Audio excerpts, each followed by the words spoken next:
Bom dia, bom dia, bom dia, bom dia. Quem está entrando aí nessa live sobre pós-graduação no exterior, sobre esses atalhos e obstáculos que a gente encontra no caminho para uma pós-graduação no exterior.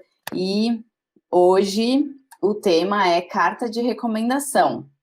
Então, se você já está entrando ao vivo, já chama mais alguém, já manda o aviãozinho aí para chamar outra pessoa para assistir essa live junto com você.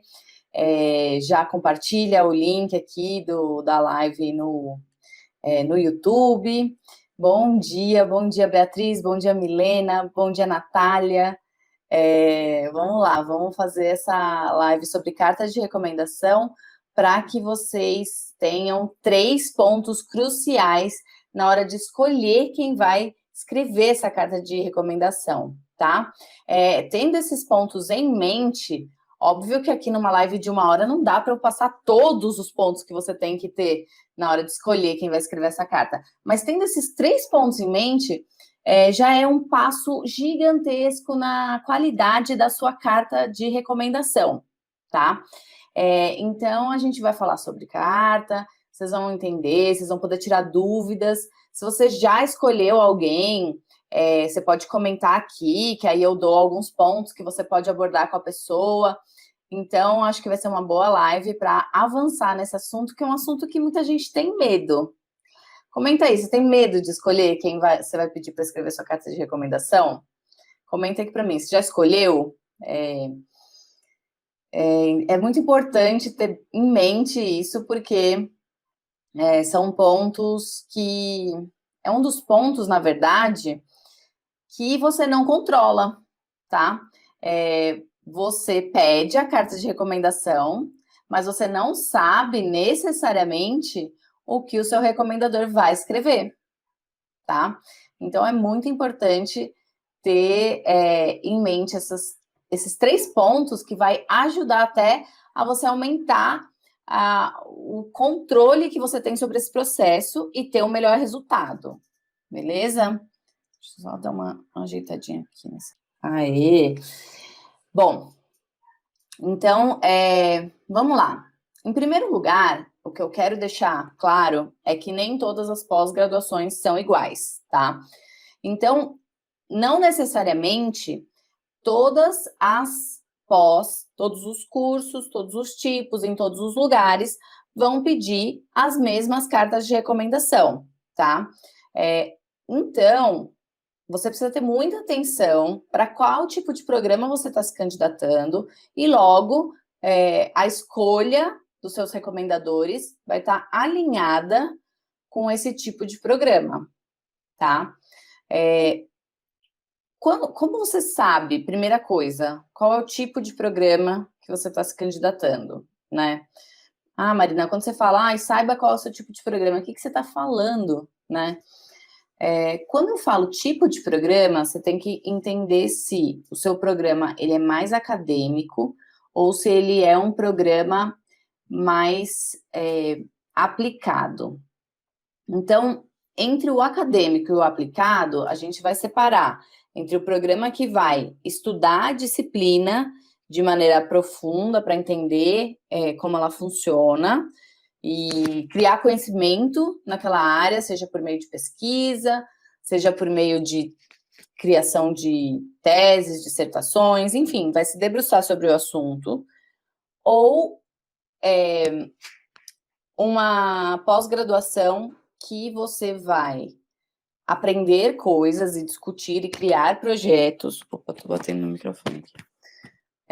Discutir e criar projetos sobre aquela matéria, mas que olhem para ela com o olhar do mercado, do setor público, do setor privado, do setor produtivo, vamos dizer assim, ou seja, do setor que ela atua na sociedade, tá? É um pouco difícil, às vezes, para algumas pessoas entenderem isso, outras pessoas já estão na caminhada há mais tempo e já têm bem clareza sobre isso, já sabem a diferença entre um mestrado acadêmico, um mestrado aplicado, um doutorado mais acadêmico, um doutorado mais aplicado, mas ou em outro momento a gente pode falar mais sobre isso. Mas o que é importante você entender na hora de você escolher a pessoa que vai te recomendar, é você entender o seguinte: quando você tem que pedir essa recomendação, você tem que pedir a recomendação para uma pessoa que saiba avaliar o seu trabalho ou o seu desempenho à luz do que esse mestrado vai tocar. Então, por exemplo, se você... vou dar um exemplo da administração de empresas, tá? Que tem essa diferenciação bem forte. Então, vamos supor que você seja da área de administração de empresas e você quer fazer um curso no exterior, uma pós. Se você está na área acadêmica da administração, você está estudando as teorias da administração, você está estudando, talvez, casos da administração e como esses casos, né, reais têm impacto sobre o lucro, sobre os funcionários, e estudando isso academicamente, de uma perspectiva acadêmica. E se você está querendo algo mais aplicado, você está estudando como esse fenômeno, por exemplo, pode ser desenvolvido numa aplicação para melhorar o desempenho da sua empresa, por exemplo, tá? Então, tem essa diferença, né? E aí, no caso da administração, o mestrado aplicado é o MBA, é o Master of Business Administration, e o mestrado acadêmico é o Master of Arts in Business, sei lá, Company Administration, não, seria, sei lá, Business Administration, Enterprise Management, depende um pouquinho, porque aí é bem específico, tá, da sua área. A Milena comentou, obrigada por explicar, eu não sabia. Então, isso, Milena, não é só você que não sabe, tá? Tem bastante gente que não sabe que existem essas duas abordagens de cursos acadêmicos.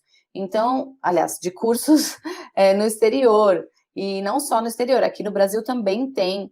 E aqui no Brasil tem uma diferença de nomenclatura, que é a pós lato sensu e a pós stricto sensu, né? Então, no Brasil, a gente chama de stricto sensu mestrado e doutorado.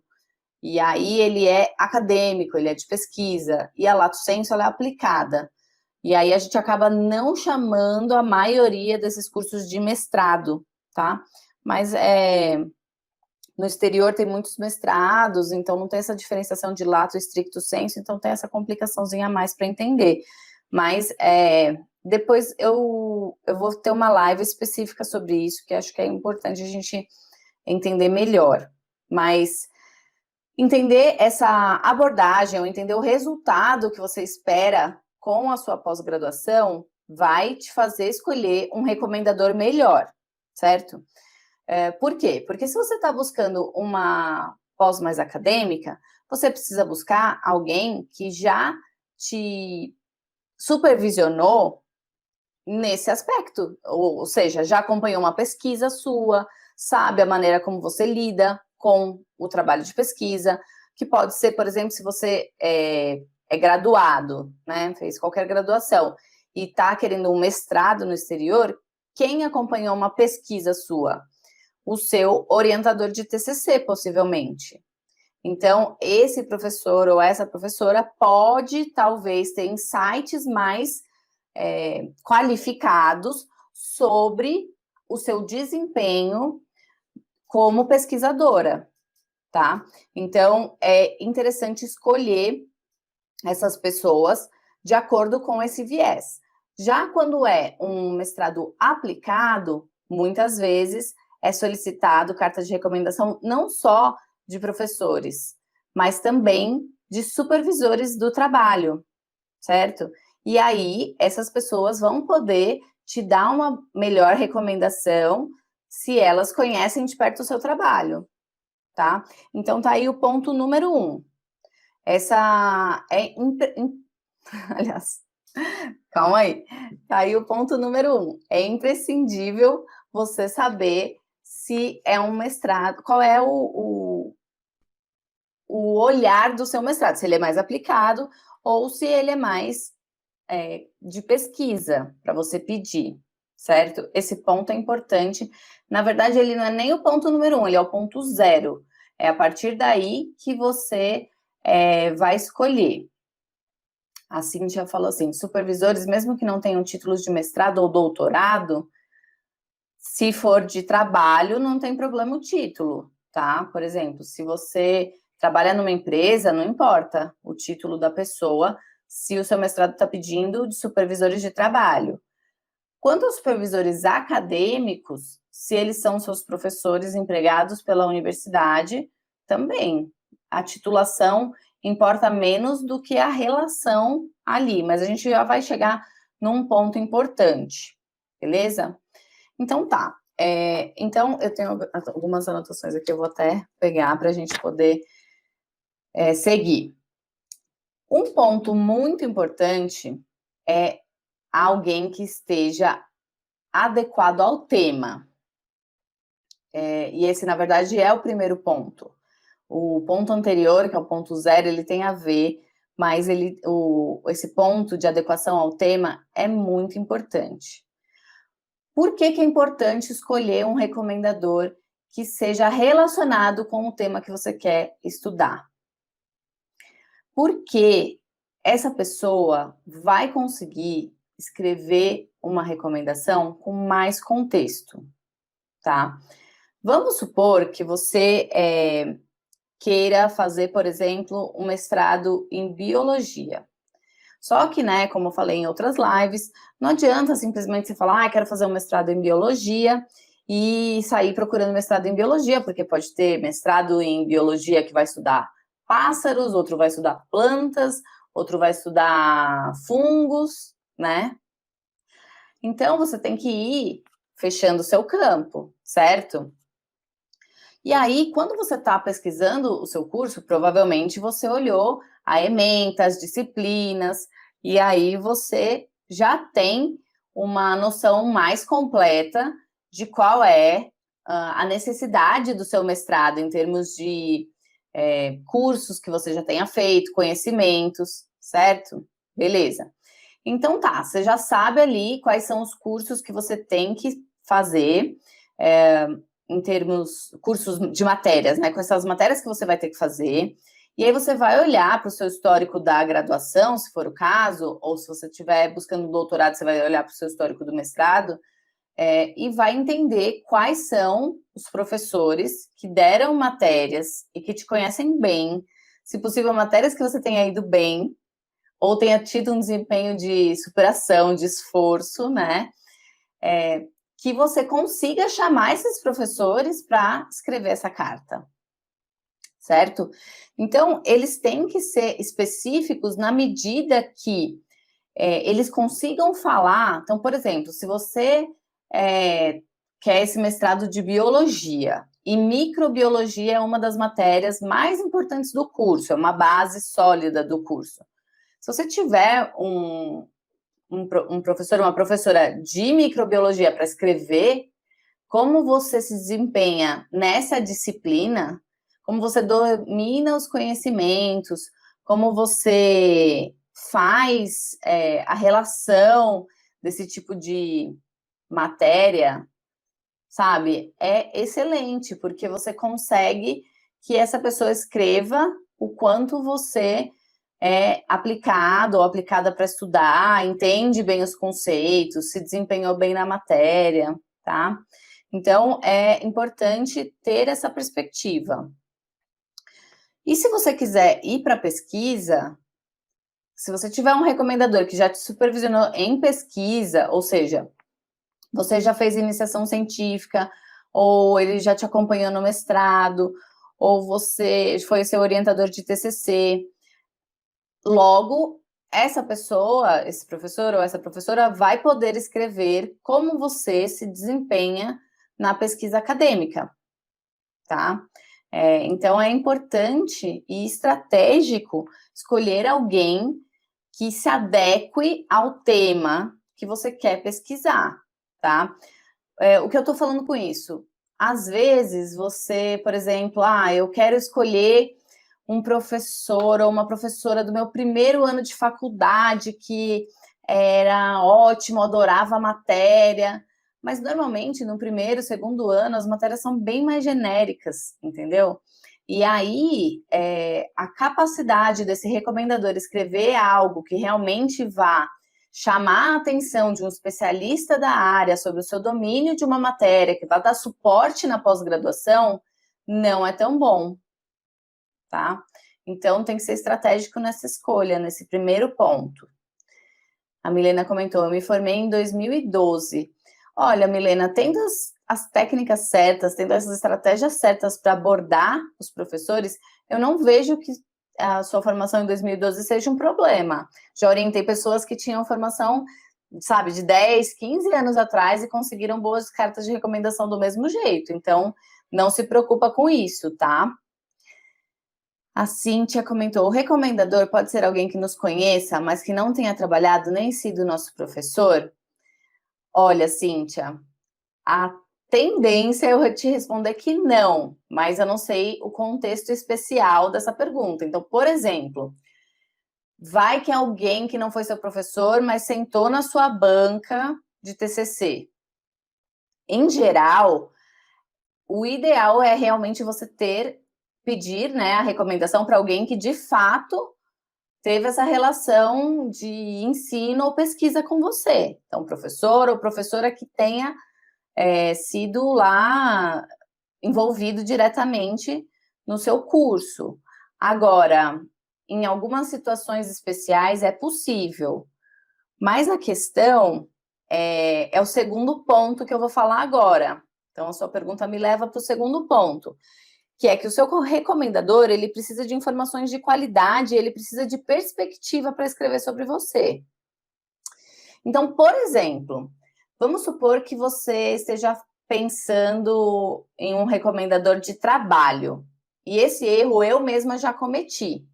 Então, eu fiz uma pós-graduação aqui no Brasil, e eu precisava, naquela época, eu não tinha entrado em contato ainda com esse tipo de conteúdo que eu tenho hoje, que eu conheço hoje. Eu trabalhava num outro setor, mas eu queria fazer uma pós-graduação, e a faculdade que eu queria estudar falou assim, eu preciso que você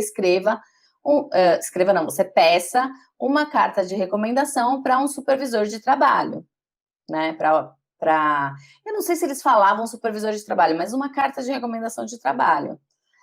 Eu, no auge da minha inexperiência com esse tipo de processo, eu fui pedir para um chefão lá da empresa, uma pessoa que tinha me contratado, então eu era recente na empresa, eu tinha, sei lá, tinha uns 3 meses, e de fato todo o processo seletivo foi feito por essa pessoa. Mas não era o meu chefe direto na época. Então, eu, sabe, acabei pedindo para ele, para esse supervisor mais alto, aí ele falou, não, mas é que seu chefe direto não é esse, não sou eu, então acho melhor você pedir para o fulano. E aí fui pedir para ele, aí ele, mas para que você quer fazer esse curso? Para que eu tenho que escrever essa carta? Cheguei lá totalmente despreparada, cheguei lá sem poder dar um contexto para essa pessoa, de quem era eu, que ele mal me conhecia na época, e isso acontece às vezes quando a gente tem distanciamento, por exemplo, me formei faz um tempo, então você precisa lembrar o seu professor, a sua professora, de, lembra, eu era da turma tal, ano tal, então é importante ter algumas técnicas aí para pedir a carta. Então, assim, precisa ser, seu recomendador, sua recomendadora precisa ser munida de informações específicas, né? Então, qual é o seu objetivo com esse curso? O que vai acrescentar na sua vida profissional, na sua vida pessoal, nos seus conhecimentos? Qual é minimamente? Tem alguns casos que dá para você falar, tem outros que é mais delicado, mas qual é minimamente o seu plano, né? O que você planeja depois de fazer essa pós-graduação? Para que essa pessoa possa escrever uma carta de qualidade. Se ela não te conhece, se ela não sabe dos seus planos, pode ser que ela escreva uma carta muito genérica. E aí, numa seleção mais competitiva, se você não tem uma carta de qualidade, pode ser que seja ruim para você. O seu recomendador ou a sua recomendadora precisa de informações específicas. Precisa também de uma descrição mínima do curso que você quer fazer, do enfoque desse curso, porque também vai poder conectar o que você aprendeu na matéria dele ou dela com o que você pretende estudar. Isso é muito importante. E também, se tiver um currículo atualizado seu, para o caso como a Milena comentou, eu me formei em 2012, é mais distante, então levar um currículo ou levar outro material, que é um material, inclusive, que na mentoria eu ajudo vocês a desenvolverem, é muito mais adequado. Por quê? Porque esse recomendador consegue ter perspectiva, ou seja, vai conseguir entender qual é o seu objetivo com essa pós-graduação no exterior e aí vai conseguir escrever uma boa carta. E pessoal que está assistindo no YouTube, no Facebook, se tiverem perguntas, podem digitar aí para eu ir respondendo. Marina, o que é perspectiva? O que ele precisa ter de perspectiva sobre mim? Por exemplo, quanto mais contextualizada tiver essa carta, mais interessante ela vai ser.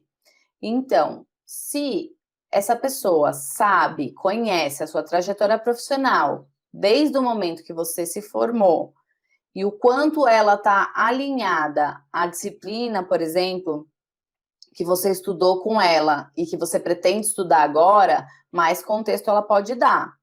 Mas também não é para ela pegar o seu currículo e reescrever.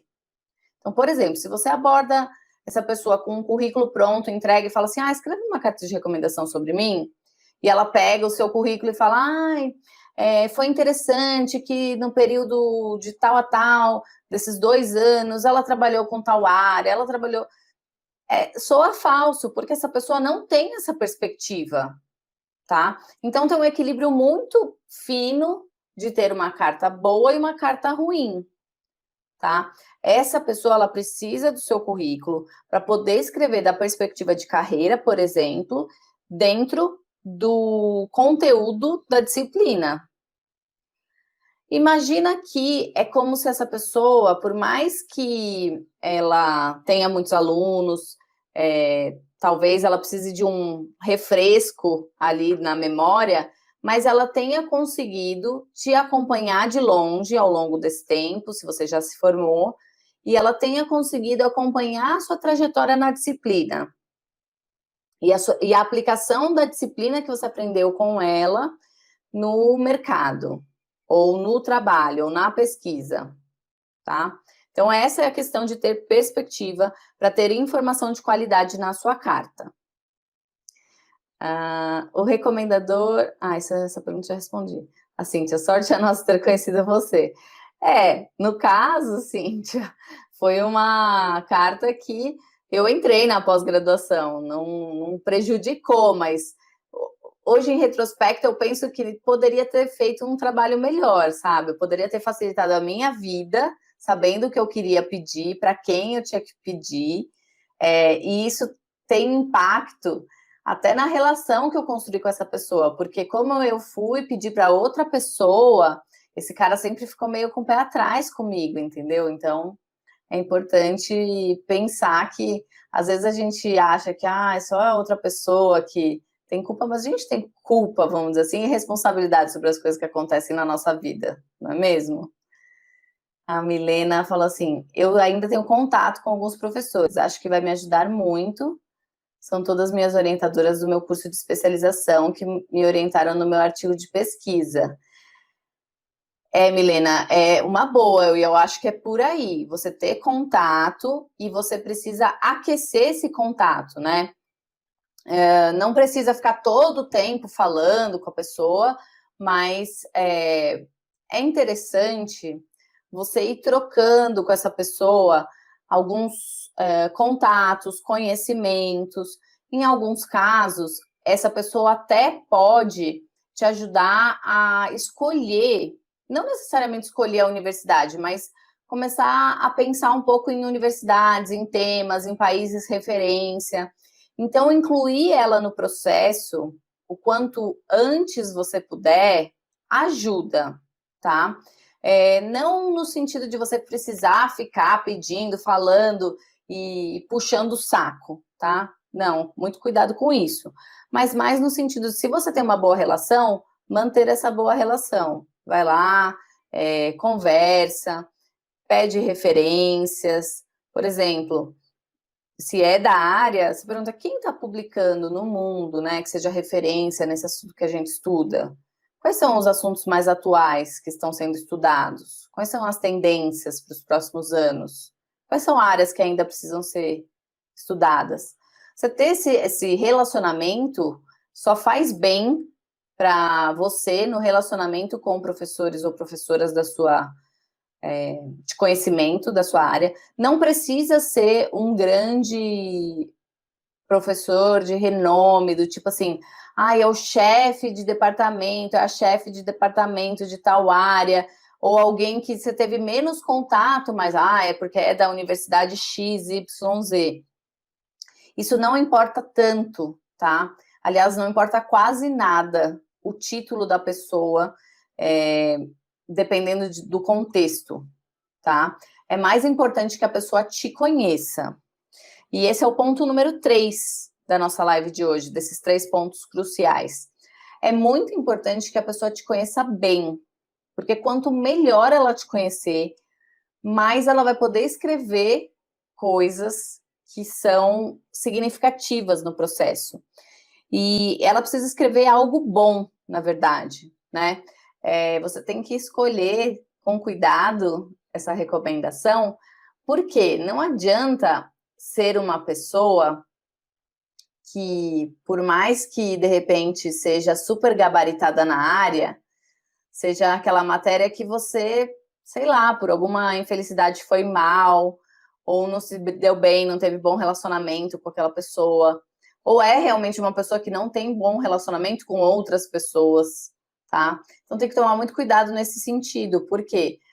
Porque é importante demonstrar esse relacionamento, esse bom relacionamento que você tem, e demonstrando esse bom relacionamento que você tem com essa pessoa, ela vai poder falar do seu mérito acadêmico, de futuro potencial que você tenha como pesquisador ou pesquisadora da área, ou atuante ou profissional da área, tá? E vai poder falar de características suas específicas, tipo capacidade de pesquisa, capacidade de liderança, ética, organização, questões que são importantes na sua próxima fase, né? E que você só vai conseguir ter uma carta assim, de qualidade, real, uma carta bem escrita, se de fato essa pessoa te conhecer, tiver trabalhado com você. Porque se for um contato daqueles muito distante, o que essa pessoa vai poder escrever sobre você? Ela só vai poder escrever algo genérico, do tipo, eu conheço a Marina e a Marina tem grande capacidade acadêmica e logo recomendo ela para esse curso de pós-graduação na sua famosa universidade. Brincadeiras à parte, eu já vi cartas de recomendação nesse naipe. De professores de universidades renomadas. De professores que já fizeram seu mestrado, já fizeram seu doutorado em alguns casos. Mas que ou não sabem, ou não estavam muito interessados em escrever essa carta. E esse é um grande perigo. Então, tem técnica, tem estratégia, tem a pessoa certa para você escolher para escrever uma carta que faça jus ao seu esforço, ao seu potencial, ao tanto que você está dedicando para esse processo, tá? Então, você tem que ser o principal responsável ou a principal responsável por ir atrás dessa pessoa, por muni-la com informações, com uma perspectiva adequada sobre o que você quer fazer, para que você possa ter um bom resultado, para que você possa ter um bom documento como resultado desse processo. eu quero saber se vocês têm perguntas ou se vocês têm experiências para compartilhar em relação a pedir a carta de recomendação.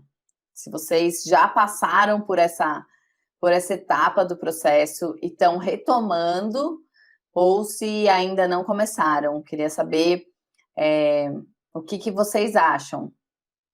Se é difícil encontrar essa pessoa para escrever essa carta de recomendação, ou se vocês até já sabem, depois dessa explicação que eu dei, quem pode ser que possa escrever essa carta.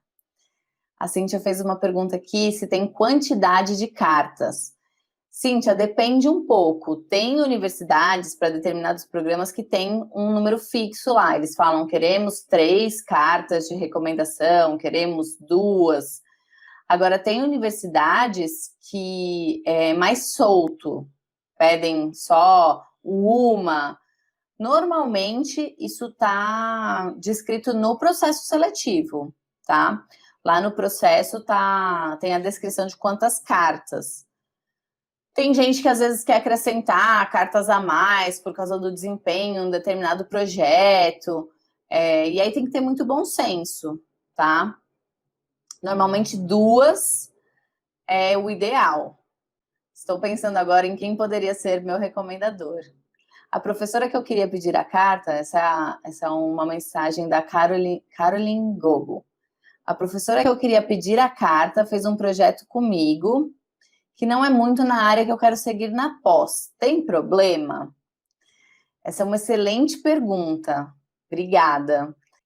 Olha, eu falei sobre a adequação da área, e eu vi que talvez você não tenha pegado essa parte.